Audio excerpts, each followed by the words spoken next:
महाकवि कालिदास द्वारा रचित रघुवंश महाकाव्य। अज का इंदुमती के साथ पाणी ग्रहण। स्वयंवर के बाद योग्य वर से युक्त अपनी बहन इंदुमती को लेकर विदर्भ नरेश नगर की ओर चले। उस समय अपनी पत्नी इंदुमती के साथ जाते हुए अज ऐसे दिख रहे थे जैसे देवसेना के साथ साक्षात कार्तिकेय जा रहे हों। अन्याय राजा भी प्रातःकालीन तारों के समान अपना उदास मुंह लिए अपने अपने डेरों पर चले गए। वे सब कह रहे थे कि जब इंदुमती नहीं मिली तब हमारा यह रूप और यह वेश व्यर्थ है। उस स्वयंवर में साक्षात इंद्राणी उपस्थित थी। इसी से वहाँ किसी राजा का साहस नहीं हुआ कि कुछ गड़बड़ी करे। यो तो वे हारे हुए सभी राजा अज से मन ही मन जलते थे, किंतु इंद्राणी की उपस्थिति से उनका भी क्रोध शांत हो गया। अज अपनी पत्नी के साथ उस समय नगर के बीच वाले राजपथ पर चल रहे थे। जगह जगह उन पर सुंदर ताजे फूल बरसाए जा रहे थे और इंद्रधनुष जैसे रंग बिरंगे तोरण उनके स्वागतार्थ सजाए गए थे। नगर में इतनी झंडियां लगी थी कि उनसे धूप रुक गई थी। उन्हें देखने के लिए नगर की सुंदरियां अपना सारा काम छोड़कर अपने भवनों के झरोकों की ओर दौड़ पड़ी। उनमें से एक सुंदरी उन्हें देखने के लिए जब झरोकों की ओर बढ़ी तब सहसा उसका जूड़ा खुल गया, किंतु उस हड़बड़ी में उसे अपना जूड़ा बांधने की भी सुध नहीं रही और वह केस हाथ में थामे ही खिड़की पर जा पहुंची। बालों के ढीले पड़ जाने से उनमें गुथे हुए फूल बराबर गिरते जा रहे थे। एक दूसरी स्त्री श्रृंगार करने वाली अपनी दासी से पैर में महावर लगवा रही थी। वह पैर खींचकर गीले पैर से ही झरोके की ओर दौड़ पड़ी, जिससे झरोके तक उसके लाल लाल पैरों की छाप की पात सी बन गई। एक तीसरी स्त्री आंखों में काजल लगा रही थी। वह दाईं आंख में तो अंजन लगा चुकी थी, परंतु बाईं आंख में लगाए बिना सलाई हाथ में लिए हुए ही झरोके की ओर चल गई। एक और स्त्री झरोके में आंखें गड़ाए खड़ी थी। सहसा उसका नाड़ा खुल गया, परंतु उसको बांधने की उसे सुध ही नहीं थी। वह कपड़े हाथ से थामे इस प्रकार खड़ी थी कि उसके हाथ के आभूषणों की चमक उसकी नाभि तक जा पहुंचती थी। एक स्त्री बैठी बैठी मणियों की तागड़ी गूंथ रही थी, सो उसका एक छोर उसने एक पैर के अंगूठे में बांध रखा था। अभी आधी ही तागड़ी पिरो पाई थी कि सहसा उठकर अज को देखने के लिए झरोके की ओर दौड़ी, जिसका फल यह हुआ कि वह पहुँचते पहुँचते मणियाँ तो निकल कर बिखर गई और केवल उसका डोरा भर पाँव में बंधा रह गया। मदिरा की गंध से सुवासित मुखों वाली और झरोकों में उत्सुकता से झांकती हुई वे स्त्रियां ऐसी लगती थी जैसे उन झरोकों में बहुत से कमल सजे हो और उन पर बहुत से भौरे बैठे हो, क्योंकि उनके सुंदर मुखों पर आंखें ऐसी लगती थी जैसे कमलों पर भौरे बैठे हो। वे स्त्रियां टकटकी लगाकर अपने नेत्रों से अज का रूप इस तरह पी रही थी कि उनका ध्यान किसी अन्य काम की ओर गया ही नहीं, जैसे उनकी सब इंद्रियों की शक्ति एकमात्र आँखों में ही जुट गई हो। वे स्त्रियां आपस में कह रही थी, वैसे तो बहुत से राजाओं ने स्वतः आकर इंदुमती से विवाह की प्रार्थना की थी, किंतु राजकुमारी ने स्वयंवर करके ही अपना विवाह करना उचित समझा और यह ठीक भी था। जैसे स्वयंवर में लक्ष्मी ने नारायण को वरा था, वैसे ही इंदुमती ने अज को वर लिया है। बिना स्वयंवर के उसे ऐसा वर कैसे मिल सकता था। ब्रह्मा आदि परस्पर शोभा की होड़ करने वाली इस सुंदर जोड़ी को न मिलाते तो इनको सुंदर बनाने का उनका सारा परिश्रम व्यर्थ हो जाता। पिछले जन्म में ये दोनों रति और कामदेव ही रहे होंगे, तभी तो सहस्त्रों राजाओं के बीच में इंदुमती ने उन्हें पा लिया, क्योंकि मन पिछले जन्म के संबंध को भली भांति पहचानता है। नगर की उन महिलाओं के मुंह से ऐसी मीठी बातें सुनते हुए कुमार अज अपने संबंधी भोज के उस राजमहल में पहुंचे जो मंगलमयी सामग्रियों की सजावट से जगमगा रहा था। वहां पहुंचकर वे तुरंत हथिनी से नीचे उतरे और कामरूप के राजा के हाथ में हाथ डालकर विदर्भ राज के बतलाए भीतरी चौक में ऐसे बैठे जैसे वे वहाँ की स्त्रियों के मन में बैठ गए हों। वहाँ वे एक सुंदर और बहुमूल्य सिंहासन पर जाकर बैठे। तब भोज ने उन्हें रेशमी वस्त्रों के एक जोड़े के साथ जो दही, मधु और घी मिला हुआ मधुपर्क भेंट किया, उसे उन्होंने वहाँ की स्त्रियों की बाकी चितवन के साथ साथ ले लिया। चंद्रमा की नई किरणें जैसे समुद्र के उजले फैन वाली लहरों को किनारे तक खींच ले आती है, वैसे ही रनिवास के विनम्र सेवक युवराज अज को इंदुमती के पास ले गए। वहाँ अग्नि के समान तेजस्वी विदर्भराज ने पुरोहित ने घी आदि सामग्रियों से हवन करने के बाद उसी अग्नि को साक्षी बनाकर वर और वधू का गठबंधन कर दिया।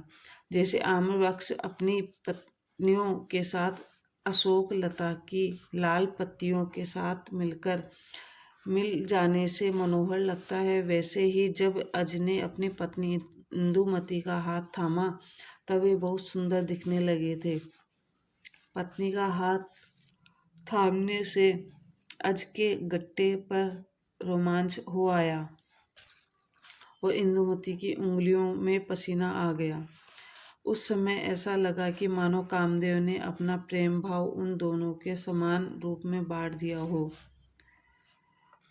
वे दोनों कनखियों से एक दूसरे को देखते थे और आंखें मिलाते ही लज्जा से आंखें नीची कर लेते थे।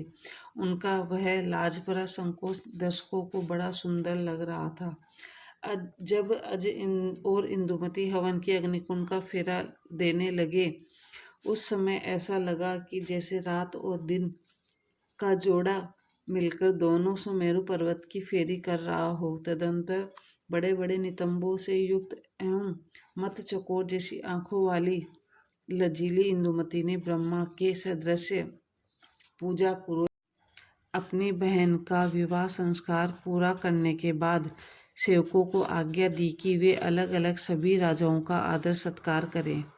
जिसके निर्मल जल से घड़ियाल छिपा बैठा हो, उस सरोवर के समान दूसरे राजा ऊपर से तो बड़े प्रसन्न दिखलाई देते थे, परंतु मन ही मन कोड़े हुए थे। अतः वे सब विदर्भ राज से आज्ञा ले और अपनी दी हुई सामग्री भेंट के बहाने लौटाकर अपने अपने देशों को लौट गए।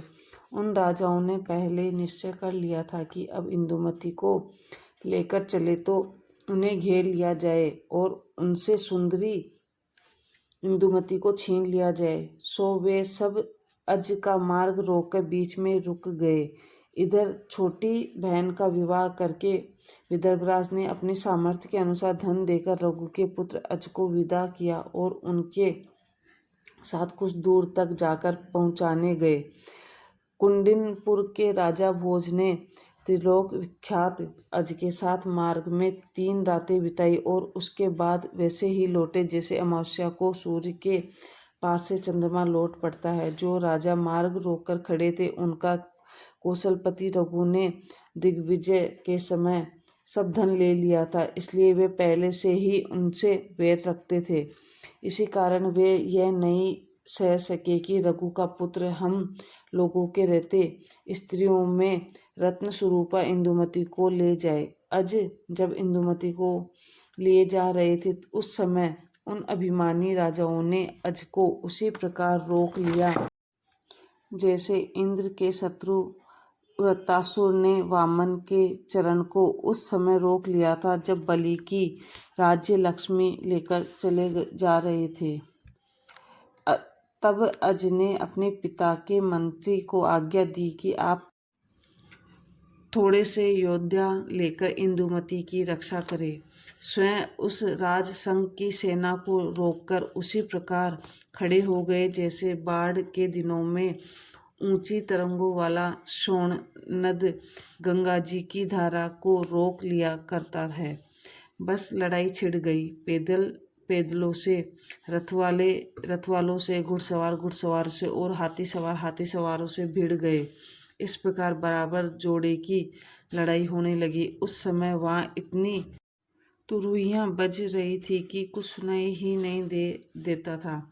इसलिए धनुषधारी गण अपना कुल और नाम भी नहीं बतला पाते थे। वहाँ वे जो बाण चला रहे थे उन पर खुदे हुए अक्षरों से उनके नामों का पता लग पाता था। उस युद्ध क्षेत्र में घोड़ों के टापू से जो धूल उड़ी थी उसमें रथ के पहियों से उठी हुई धूल मिलकर और घनी हो गई। हाथियों के कानों के डुलाने से वह धूल चारों तरफ इस तरह फैल गई कि जैसे सूर्य को कपड़े से ढक दिया गया हो। वायु के झोंके से सेना की मछली के आकार वाली झंडियों के मुंह खुल गए थे। उनमें जब धूल घुसने लगी तब वे ऐसी जान पड़ती थी कि मानो वर्षा का गदला पानी पीने वाली सच्ची मछलियां हों। उस युद्ध से इतनी धूल उड़ी कि वहां पर सैनिकों ने पहियों का शब्द सुनकर ही जाना था कि रथ आ रहे हैं। अपने पराये का ज्ञान उन्हें तब होता था जब दोनों ओर के सैनिक अपने अपने राजाओं का नाम ले लेकर लड़ते थे।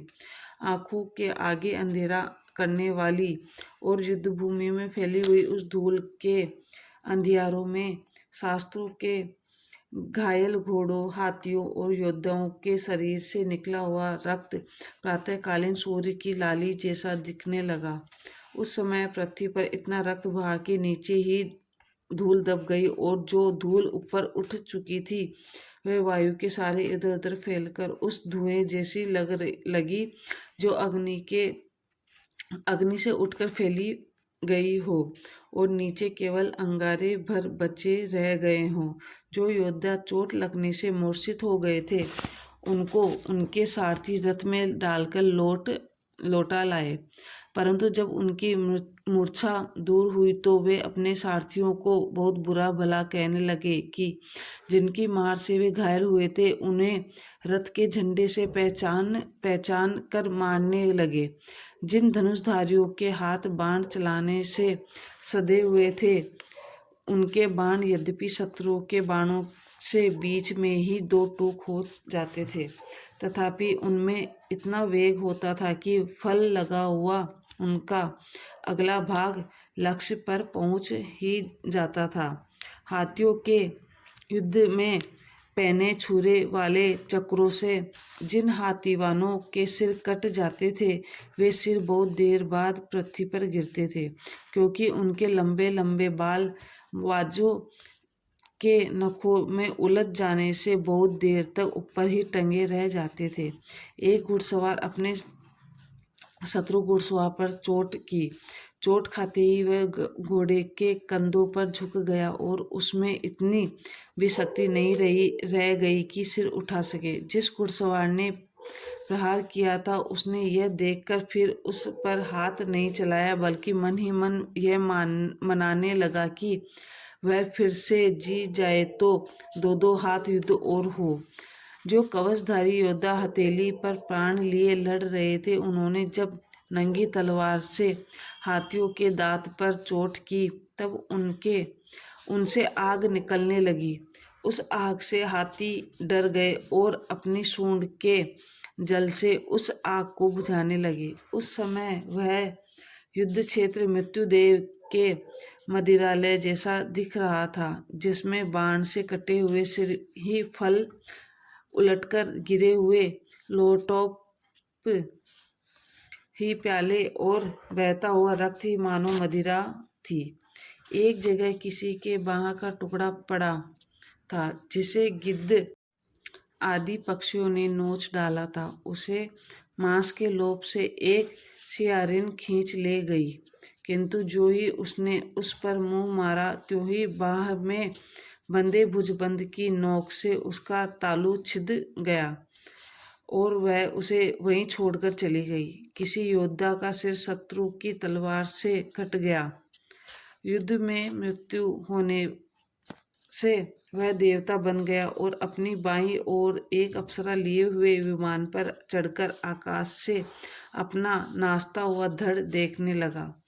2 योद्धाओं के सारथी मारे जा चुके थे, इसलिए वे स्वयं रथ चला रहे थे और लड़ रहे थे, परंतु जब उनके घोड़े भी मार डाले गए तब वे रथों से कूदकर पैदल ही गदा लेकर लड़ने लगे, और जब उनकी गदाएं भी टूट गई तब वे मल्ल युद्ध करने लगे। 2 वीर एक दूसरे के प्रभाव से एक साथ मारे गए। दोनों देवता बनकर स्वर्ग पहुँचे। तब वहाँ एक ही अप्सरा पर दोनों रीझ गए और वहाँ भी वे उसके लिए आपस में लड़ने लगे। समुद्र की 2 लहरें जैसे आगे पीछे बहने वाली वायु के झोंके से हटती बढ़ती रहती है, वैसे ही दोनों सेनाएं भी कभी जीतती और कभी हार कर आगे पीछे हटती बढ़ती रहती थी। यद्यपि उन प्रबल शत्रुओं ने अज की सेना को मार भगाया था, परंतु महापराक्रमी अज शत्रु की सेना में बढ़ते ही चले गए, क्योंकि वायु धुएं को भले ही उड़ा दे, परंतु आग को तो जहाँ तक घास फूस मिलती है वहाँ तक बढ़ती ही चली जाती है। प्रलय काल में जैसे वाराह भगवान समुद्र के बढ़े हुए जल को चीरते हुए आगे बढ़ रहे थे, वैसे ही घोड़े पर चढ़े और तुणीर बांधे स्वाभिमानी वीर अज अकेले ही शत्रु सेना को चीरते हुए चले जा रहे थे। उस समय वे इतनी फुर्ती से बाण चला रहे थे कि पता ही नहीं चलता था कि कब अपना बाण तुनीर में डाले और कब बाण निकालते थे, बल्कि ऐसा लगता था कि जब वे कान तक धनुष की डोरी खींचते थे तब तक उसी में से शत्रुओं का नाश करने वाले बाण स्वतः निकलते जा रहे थे। जिन राजाओं ने होठों को क्रोध से चबा चबा कर लाल कर लिया था और जो भुएं तान कर हुंकार करते हुए आगे बढ़ रहे थे, उनके सिर काट काट कर अज ने पृथ्वी ढक दी। उन राजाओं ने अज पर इतने अस्त्र बरसाए कि उनका रथ ढक गया। कोहरे के दिन जैसे प्रभात होने का ज्ञान धुंधले सूर्य को देखकर होता है, वैसे ही उनके रथ की पताका के सिरे को देखकर ही अज का पता लगता था। तदंतर महाराज रघु के पुत्र कामदेव के समान सुंदर और सावधान अज ने प्रियवंद का दिया हुआ यह गंधर्व अस्त्र उन राजाओं पर छोड़ा जिससे निद्रा आ जाती है। वह अस्त्र छोड़ते ही उन राजाओं की सेना के हाथ ऐसे बंध गए कि वे अपना धनुष तक नहीं खींच सके। उनकी पगड़ियाँ गिरकर कंधों पर झूल गई और सारी सेना पताकाओं के डंडों के सहारे सो गई। इंदुमती के चुंबन का रस लेने के वाले अपने होठों से शंख फूंकते हुए अज उस समय ऐसे लग रहे थे कि जैसे बाहुबल से अर्जित मूर्तिमान यश को ही पी रहे हों। शंख की ध्वनि पहचान कर अज के योद्धा लौट गए। सोते हुए शत्रुओं के बीच अज उन्हें ऐसे लगे जैसे संपुटित कमलों के बीच में चंद्रमा चमक रहा हो। उन मूर्छित पड़े हुए राजाओं की ध्वजाओं पर रुधिर से बने बाणों की नोकों से यह वाक्य लिख दिया गया, हे राजाओं, इस समय राजकुमार अज ने तुम लोगों का यश तो ले लिया, परंतु दया करके उन्होंने तुम्हारे प्राण नहीं लिए हैं। उसके बाद जब अज ने अपने सिर का लोटोप उतारा तो उनके बाल छितरा गए, उनके माथे पर पसीना आ गया और वे इंदुमती के पास जा तथा धनुष के एक छोर पर हाथ टेककर भयभीत प्रिया से कहने लगे, इंदुमती, चलो तुम्हें दिखाएं कि इस समय उन राजाओं के शस्त्र बालक भी छीन सकते हैं। इस प्रकार वे सब युद्ध भूमि में सोए हुए हैं। देखो तो इसी बात बूते पर ये तुम्हें मेरे हाथों से छीनने को संबद्ध थे। जब इंदुमती को विश्वास हो गया कि शत्रु हार गए, तब उसका विषाद मुक्त मुंह उस दर्पण जैसा सुंदर लगने लगा जिस पर पड़ी हुई सांस भी भाप पोंछ डाली गई हो।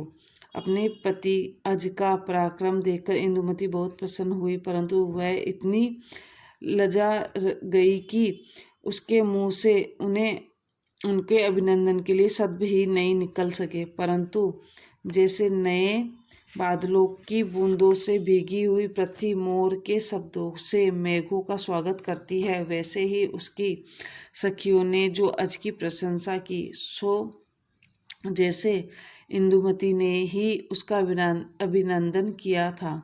इस प्रकार पूतात्मा अज उन राजाओं के सिर पर अपना बायां पैर रख और सुंदरी इंदुमती को लेकर चले।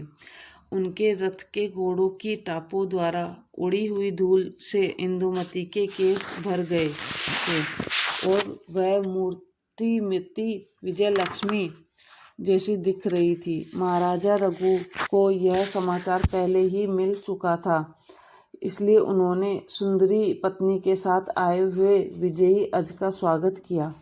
फिर उन्हें कुटुंब का भार सौंपकर वे मोक्ष की साधना में लग गए, क्योंकि सूर्यवंशी राजाओं का यह नियम था कि जब पुत्र कुल का भार संभालने योग्य हो जाता था तब वे घर में नहीं रहते थे। इस प्रकार रघुवंशम महाकाव्य में अज का इंदुमती के साथ पाणिग्रहण नामक 7वां सर्ग समाप्त।